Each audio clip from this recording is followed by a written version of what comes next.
Hello सभी बच्चों से नमस्कार। प्रिय बच्चों, नमस्ते आज सर। कक्षा 6 में सोशल साइंस में सोशल साइंस में आज पढ़ाना है पृथ्वी के प्रमुख स्थल रूप। पृथ्वी के प्रमुख स्थल रूप आज पढ़ाना है हमें पृथ्वी के प्रमुख स्थल रूप। पृथ्वी के प्रमुख स्थल रूप में बच्चों, आपने इसमें कुछ स्थल रूपों को जरूर देखा होगा। आप देखेंगे कि पृथ्वी की सतह सभी जगह एक समान नहीं है। पृथ्वी पर अनगिनत प्रकार के स्थल रूप हैं। स्थल मंडल के कुछ भाग ऊंचे नीचे तथा कुछ समतल हैं। ये स्थल रूप को दो प्रक्रियाओं के परिणाम स्वरूप बनते हैं। ये स्थल रूप दो प्रक्रियाओं के परिणाम स्वरूप बनते हैं। आपको ये जानकर आश्चर्य होगा कि मैदान जिस पर आप खड़े हैं उसमें धीरे धीरे गति हो रही है। पृथ्वी के अंदर लगातार गति हो रही है। प्रथम या आंतरिक प्रक्रिया के कारण बहुत से स्थानों पर पृथ्वी की सतह कहीं ऊपर उठ जाती है तो कहीं धंस जाती है। दूसरी या बाह्य प्रक्रिया स्थल के लगातार बनने एवं टूटने की प्रक्रिया है। पृथ्वी की सतह के टूटकर घिस जाने को अपरदन कहते हैं।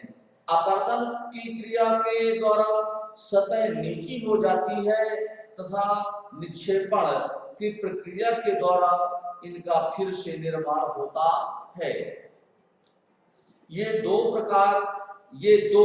प्रक्रियाएं बहते हुए जल, वायु तथा बर्फ के द्वारा होती हैं। हम विभिन्न स्थल रूपों को उनकी ऊंचाई एवं ढाल के आधार पर पर्वतों, पठारों एवं मैदानों में वर्गीकृत कर सकते हैं। अब आता है बच्चों पर्वत। पर्वत पृथ्वी की सतह की प्राकृतिक ऊंचाई है। पर्वत पृथ्वी की सतह की प्राकृतिक ऊंचाई है। पर्वत का शिखर छोटा तथा आधार चौड़ा होता है। यह आसपास के क्षेत्र से बहुत ऊंचा होता है। कुछ पहाड़ बादलों से भी ऊंचे होते हैं। जैसे जैसे आप ऊंचाई पर जाएंगे जलवायु ठंडी होती जाती है। जैसे जैसे आप ऊंचाई पर जाएंगे बच्चों तो आपको आपकी जो जलवायु है, जैसे जैसे आप ऊंचाई पर जाएंगे जलवायु ठंडी होती जाती है। कुछ पर्वतों पर हमेशा जमी रहने वाली बर्फ की नदियां होती हैं, उन्हें हिमानी कहा जाता है। यहाँ कुछ ऐसे भी पर्वत हैं जो समुद्र के भीतर हैं तथा जिन्हें आप नहीं देख सकते। कठोर जलवायु होने के कारण पर्वतीय क्षेत्रों में बहुत कम लोग निवास करते हैं। कठोर जलवायु होने के कारण पर्वतीय क्षेत्रों में बहुत कम लोग निवास करते हैं। वहां का धरातल खड़ी ढाल वाला होता है तथा कृषि योग्य भूमि की कमी होती है। पर्वत एक रेखा के क्रम में भी व्यवस्थित हो सकते हैं जिसे श्रृंखला कहा जाता है। बहुत से पर्वतीय तंत्र समानांतर श्रृंखलाओं के क्रम में होते हैं जो सैकड़ों किलोमीटर में फैले होते हैं। हिमालय, ऑल्पस तथा एंडीज क्रमशः एशिया, यूरोप तथा दक्षिण अमेरिका की पर्वत श्रृंखलाएं हैं। पर्वतों की ऊंचाई एवं आकार में भिन्नता होती है। पर्वत 3 प्रकार के होते हैं बच्चों। पहला वलित पर्वत, दूसरा भ्रंशोथ पर्वत, तीसरा ज्वालामुखी पर्वत। पर्वतों के प्रकार में हमने बच्चों आपको बताया, पर्वतों के प्रकार मुख्य रूप से 3 हैं। कितने होते हैं बच्चों? 3। तो 3 कौन कौन से हैं? पहला वलित पर्वत, दूसरा भ्रंशोथ पर्वत, तीसरा ज्वालामुखी पर्वत। हिमालय तथा आल्प्स वलित पर्वत हैं। इनकी सतह उबड़-खाबड़ तथा शिखर शंक्वाकार है। भारत की अरावली श्रृंखला विश्व की सबसे पुरानी वलित पर्वत श्रृंखला है। अपरदन की प्रक्रिया के कारण यह श्रृंखला घिस गई है। उत्तरी अमेरिका के ऑपलेशियन तथा रूस के यूराल पर्वत गोलाकार दिखाई देते हैं। इनकी ऊंचाई कम है। ये बहुत पुराने वलित पर्वत हैं। जब बहुत बड़ा भाग टूट जाता है तथा ऊर्ध्वाधर रूप से विस्थापित हो जाता है, तब भ्रंशोथ पर्वतों का निर्माण होता है। ऊपर उठे हुए खंड को उत्खंड या हास्टर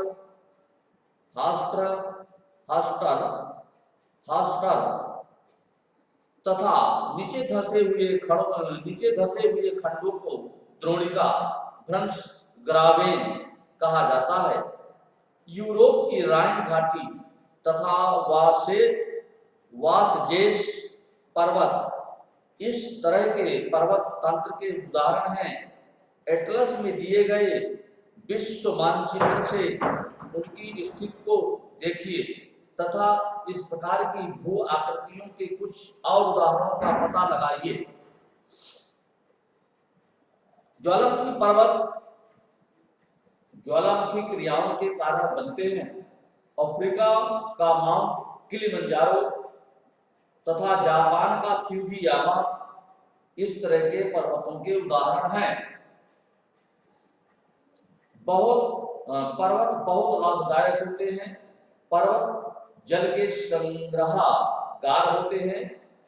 बहुत सी नदियों का स्रोत पर्वतों में स्थित हिमालयों में होता है।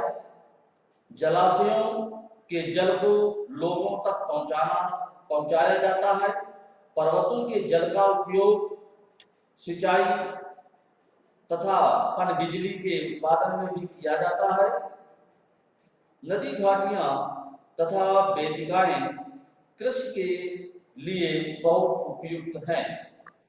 पर्वतों में अलग अलग प्रकार की वनस्पतियां तथा जीव जंतु पाए जाते हैं।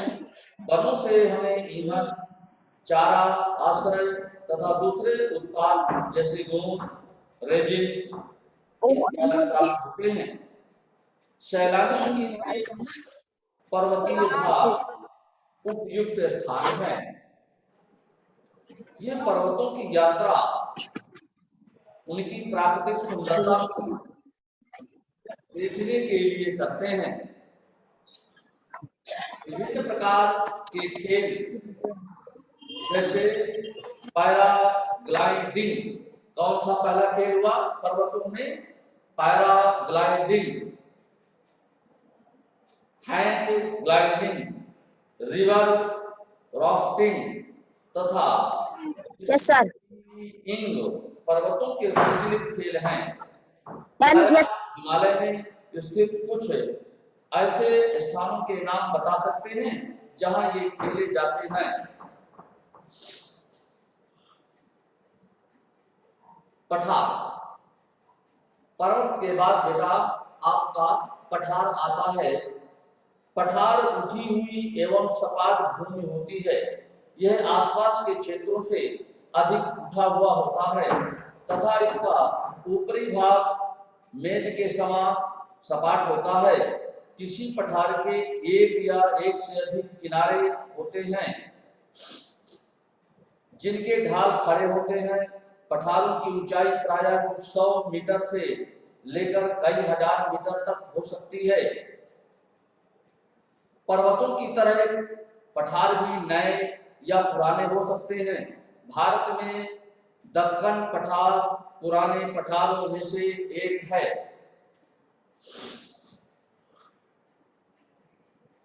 केन्या, तंजानिया तथा युगांडा का पूर्वी अफ्रीकी पठार एवं ऑस्ट्रेलिया का पश्चिमी पठार इस प्रकार के उदाहरण हैं। तिब्बत का पठार विश्व का सबसे ऊंचा पठार है, जिसकी ऊंचाई माध्य समुद्र तल से 4000 से 6000 मीटर तक है। पठार बहुत उपयोगी होते हैं क्योंकि उनमें खनिजों की प्रचुरता होती है। यही कारण है कि विश्व के बहुत से खनन क्षेत्र पठारी भागों में स्थित है। अफ्रीका का पठार सोना एवं हीरों के खनन के लिए प्रसिद्ध है। भारत में छोटा नागपुर के पठार में लोहा, कोयला तथा मैग्नीज के बहुत बड़े भंडार पाए जाते हैं। पठारी क्षेत्रों में बहुत से जलप्रपात हो सकते हैं क्योंकि यहाँ नदियां ऊंचाई से गिरती हैं। भारत में छोटा नागपुर पठार का स्वर्ण रेखा नदी पर स्थित मुंडरू जलप्रपात तथा कर्नाटक में जोग जलप्रपात इस प्रकार के जलप्रपातों के उदाहरण हैं। लावा पठार में काली मिट्टी की प्रचुरता होती है, जो उपजाऊ है एवं खेती के लिए काफी अच्छी होती है। कई पठारों में स्मरणीय स्थल होते हैं जो पर्यटकों को आकर्षित करते हैं। मैदान आया बच्चों, हमने बताया था पर्वत, पठार और मैदान। देखिए मैदान की परिभाषा, मैदान समतल भूमि के बहुत बड़े भाग होते हैं। वह सामान्यतः माध्य समुद्री तल से 200 मीटर से अधिक ऊंचे नहीं होते। कुछ मैदान काफी समतल होते हैं, कुछ उर्मिल तथा तरंगित हो सकते हैं।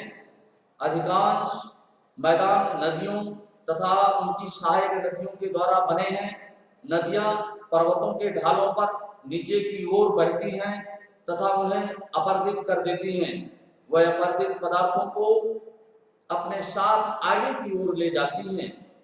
अपने साथ ढोए जाने वाले पदार्थों जैसे पत्थर, बालू तथा सिल्ट को वह घाटियों में निक्षेपित कर देती हैं। इन्हीं निक्षेपों से मैदानों का निर्माण होता है। इन्हीं निक्षेपों से मैदानों का निर्माण होता है। सामान्यतः मैदान बहुत अधिक उपजाऊ होते हैं। यहाँ परिवहन के साधनों का निर्माण करना आसान होता है, इसलिए ये मैदान विश्व के सबसे अधिक जनसंख्या वाले भाग होते हैं। नदियों के द्वारा बनाए गए कुछ बड़े मैदान एशिया तथा उत्तरी अमेरिका में पाए जाते हैं। एशिया में स्थित भारत में गंगा एवं ब्रह्मपुत्र का मैदान तथा चीन में यांगत्से नदी का मैदान इसके प्रमुख उदाहरण हैं। मैदान मनुष्यों के रहने के लिए सबसे उपयोगी क्षेत्र होते हैं। यहाँ की जनसंख्या बहुत अधिक होती है क्योंकि मकानों के बनाने तथा खेती के लिए यहाँ समतल भूमि की प्रचुरता होती है। उपजाऊ मिट्टी के कारण ये भाग खेती के लिए काफी उपयुक्त है। भारत में गंगा का मैदान देश में सबसे अधिक जनसंख्या वाला क्षेत्र है। गंगा का मैदान सबसे अधिक जनसंख्या वाला क्षेत्र है। बच्चों अगला है स्थल रूप एवं लोभ। स्थल रूप एवं लोभ, अब इसके बारे में देखें। स्थल रूपों की विभिन्नता के अनुरूप ही मानव विभिन्न प्रकार से जीवन यापन करते हैं। पर्वतीय क्षेत्रों का जीवन कठिन होता है। मैदानी क्षेत्रों का जीवन पर्वतीय क्षेत्रों की तुलना में सरल होता है। मैदानों में फसलें उगना, घर यस बनाना सर। एवं सड़कें बनाना पर्वतीय क्षेत्रों की तुलना में अधिक आसान होता यस है। सर। विभिन्न प्रकार के स्थल रूपों पर रहने वाले लोगों के रहन सहन के तरीकों में कुछ अंतर होता है। क्या आप उनमें से कुछ अंतरों को बता सकते हैं? कभी कभी प्राकृतिक आपदाएं जैसे भूकंप, ज्वालामुखी, उद्गार, तूफान एवं बाढ़ बहुत विनाश कर देते हैं। ये इन आकस्मिक घटनाओं के बारे में जागरूकता पैदा करके हम इनमें आने वाले खतरों को कम कर सकते हैं। हम कितने तरीकों से जल एवं स्थल को उपयोग में ला सकते हैं, इसका पता हम अपने आसपास के क्षेत्र से लगा सकते हैं। प्रायः हम स्थल का उपयोग गलत तरीके से करते हैं, जैसे उपजाऊ भूमि पर मकानों का निर्माण करना। इसी प्रकार हम लोग कूड़ा किसी भी भूमि पर या पानी में भी फेंक देते हैं, जो कि उन्हें गंदा कर देता है। हमें प्रकृति के इन महत्वपूर्ण वरदान का उपयोग इस प्रकार नहीं करना चाहिए। उपलब्ध भूमि केवल हमारे ही उपयोग के लिए नहीं है, ये हमारा कर्तव्य है कि हम आगे आने वाली पीढ़ियों के लिए पृथ्वी को सुरक्षित रखें।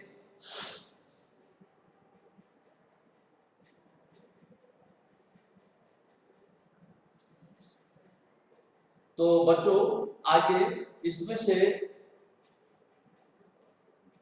कुछ रिक्त स्थान दिए गए हैं। अभ्यास प्रश्न में रिक्त स्थान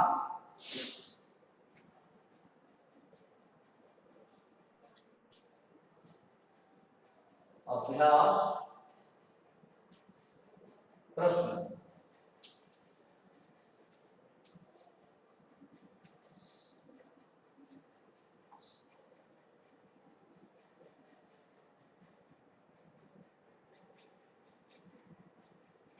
पहला नंबर, रिक्त स्थानों की पूर्ति कीजिए।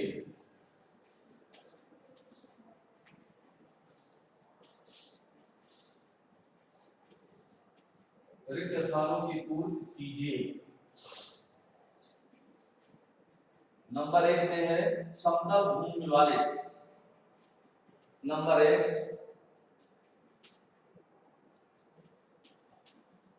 समतल भूमि वाले।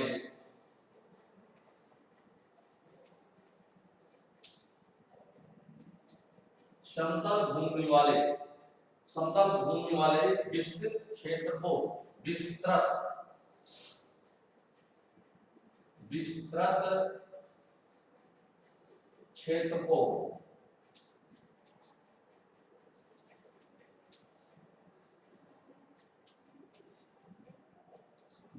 क्षेत्र को क्या कहते हैं? हाँ, समतल भूमि वाले विस्तृत क्षेत्र को क्या कहते हैं बच्चों? मैदान।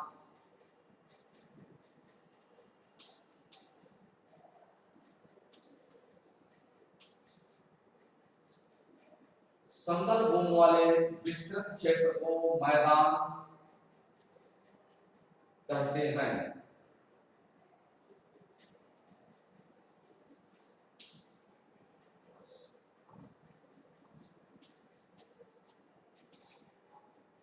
ये पहला नंबर था बच्चों।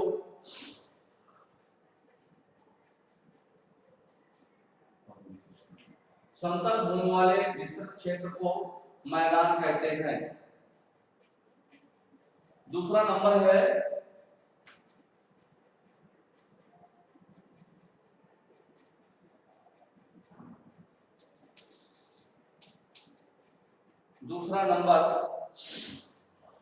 हिमालय एवं आल्प्स।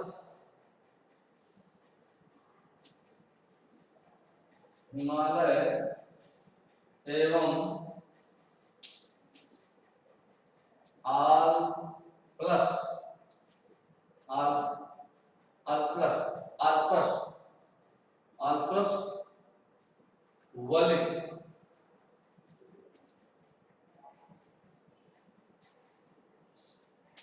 हिमालय एवं अल्पस वलित पर्वतों के उदाहरण हैं। वलित पर्वतों के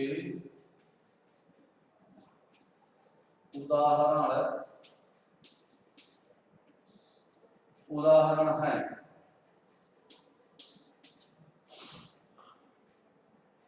पर्वतों के उदाहरण हैं। तीसरा नंबर है आपका, तीसरा नंबर देखें,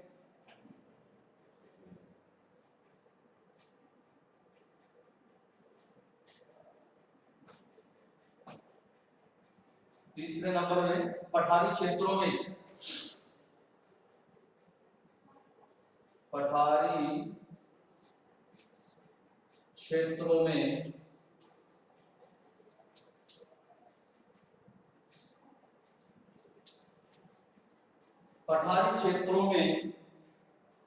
खनिजों की प्रचुरता होती है।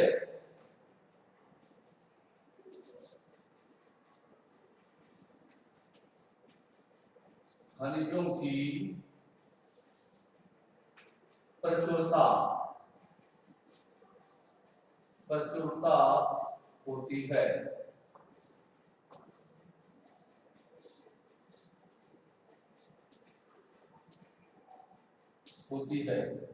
पठारी क्षेत्रों में खनिजों की प्रचुरता होती है।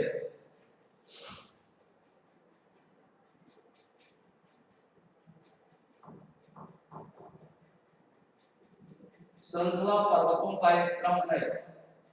चौथा नंबर है आपका श्रृंखला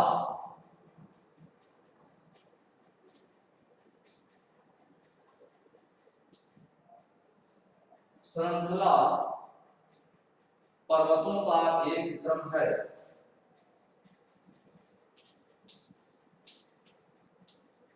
पर्वतों का एक क्रम है। हाँ, चौथा नंबर बच्चों आपका हुआ श्रृंखला पर्वतों का एक क्रम है। श्रृंखला पर्वतों का एक क्रम है।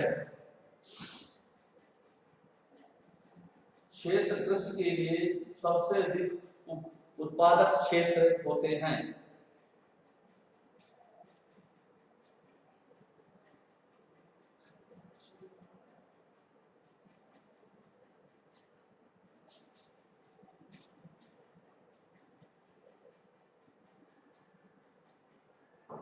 मैदान मनुष्यों के रहने के लिए सबसे उपयोगी होते हैं। यहाँ की जनसंख्या बहुत अधिक होती है क्योंकि मकानों के बनाने के लिए, खेती के लिए यहाँ समतल भूमि की प्रचुरता होती है। समतल भूमि की प्रचुरता होती है। क्षेत्र कृषि के लिए सबसे अधिक उत्पादक क्षेत्र होते हैं।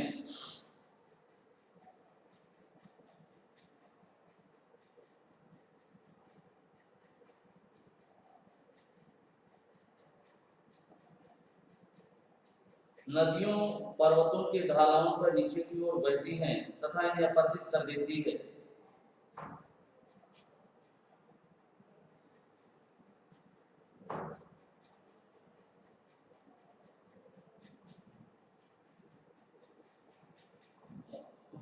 मैदान समतल भूमि के बहुत बड़े भाग होते हैं। वह सामान्यतः मात्र समुद्री तल से 200 मीटर से अधिक ऊंचे नहीं होते। कुछ मैदान काफी समतल होते हैं। यह है आपका क्षेत्र कृषि के लिए सबसे अधिक उत्पादक क्षेत्र होते हैं।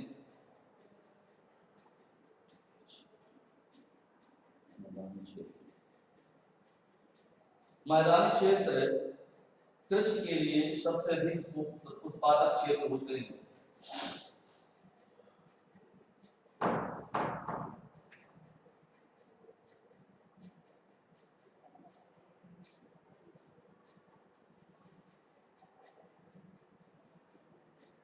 मैदान मनुष्यों के रहने के लिए सबसे उपयोगी क्षेत्र होते हैं।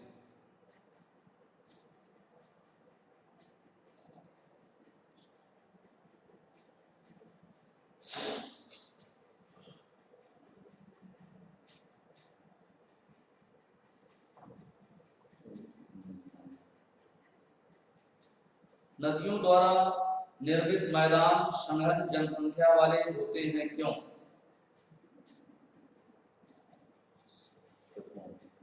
नदियों द्वारा निर्मित मैदान, तो प्रश्न है आपका बच्चों, अगला प्रश्न आपका छठवां है। प्रश्न क्या कहता है छठवां? नदियों द्वारा निर्मित मैदान, नदियों द्वारा निर्मित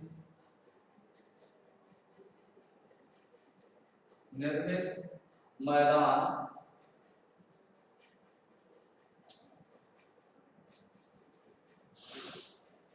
नदियों द्वारा निर्मित मैदान संघन जनसंख्या वाले होते हैं।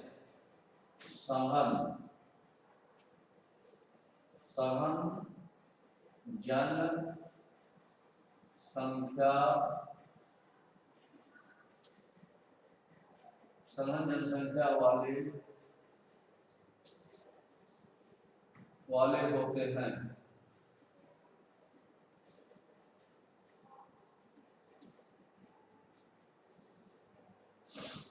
नदियों द्वारा निर्मित मैदान संघन जनसंख्या वाले होते हैं।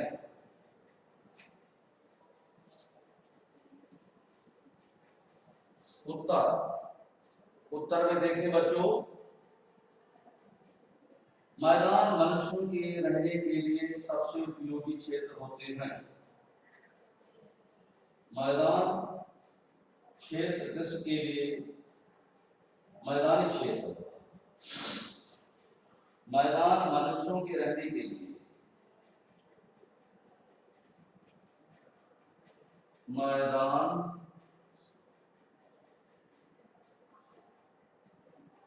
मनुष्यों के रहने के लिए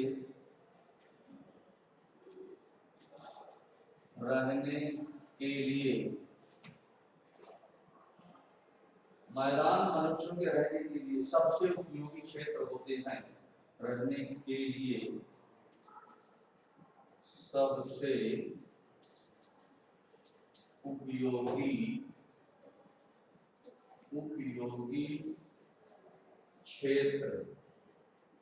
उपयोगी क्षेत्र होते हैं।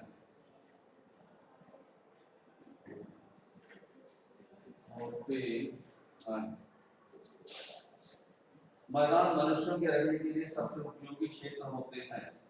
यहाँ की जनसंख्या बहुत अधिक होती है। यहाँ की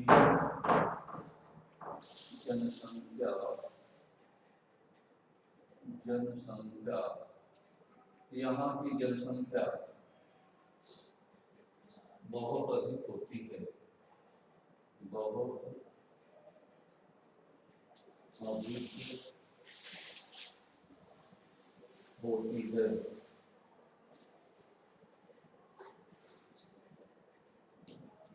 यहाँ की जनसंख्या बहुत अधिक होती है क्योंकि मकानों के बनाने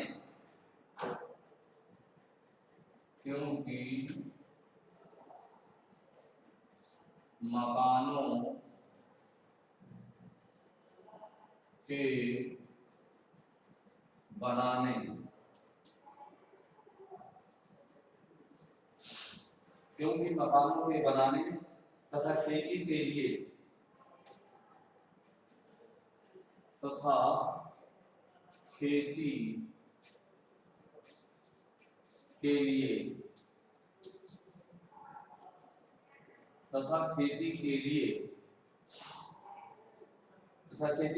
यहाँ समतल भूमि की प्रचुरता होती है। यहाँ समतल भूमि कि समतल भूमि की प्रचुरता होती है, प्रचुरता होती है।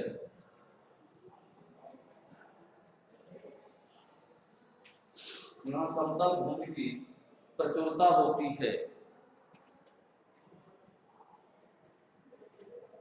उपजाऊ मिट्टी के कारण, उपजाऊ मिट्टी के कारण, उपजाऊ मिट्टी के कारण ये भाग खेती के लिए, ये भाग खेती के लिए, ये भाग खेती के लिए काफी उपयुक्त होता है, काफी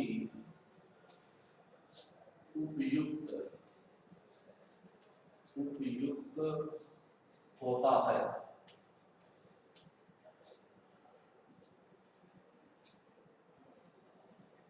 उपजाऊ मिट्टी के कारण ये भाग खेती के लिए काफी उपयुक्त होता है। भारत में गंगा का मैदान, भारत में गंगा का मैदान,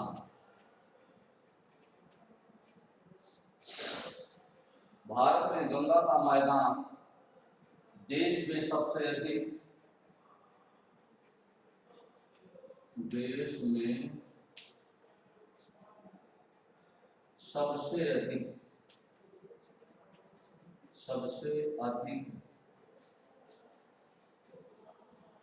देश में, भारत में गंगा का मैदान देश में सबसे अधिक जनसंख्या वाला क्षेत्र है, जनसंख्या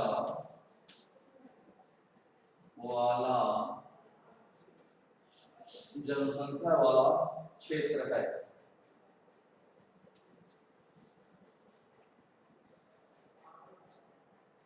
जनसंख्या वाला क्षेत्र है। हाँ, तो देखें बच्चों, ये आपके क्वेश्चन हुए रिक्त स्थानों की पूर्ति में कीजिए। पहला समतल भूमि वाले विस्तृत क्षेत्र को मैदान कहते हैं। दूसरा है हिमालय और आल्प्स वलित पर्वतों के उदाहरण है। पठारी क्षेत्रों में खनिजों की प्रचुरता होती है। श्रृंखला पर्वतों का एक क्रम है। नदियों द्वारा निर्मित मैदान सघन जनसंख्या वाले होते हैं। नदियों द्वारा निर्मित मैदान सघन जनसंख्या वाले होते हैं, क्यों होते हैं? क्यों, ये क्वेश्चन आया, होते हैं क्यों? ये मैदान मनुष्यों के रहने के लिए सबसे उपयोगी क्षेत्र होते हैं। यहाँ की जनसंख्या बहुत अधिक होती है, क्योंकि मकानों के बनाने तथा खेती के लिए यहाँ समतल भूमि की प्रचुरता होती है। उपजाऊ मिट्टी के कारण ये भाग खेती के लिए काफी उपयुक्त होता है। भारत में गंगा का मैदान देश में सबसे अधिक जनसंख्या वाला क्षेत्र है। चलिए, आपका पूरा बताऊं बच्चों, सभी बच्चों से नमस्कार, धन्यवाद।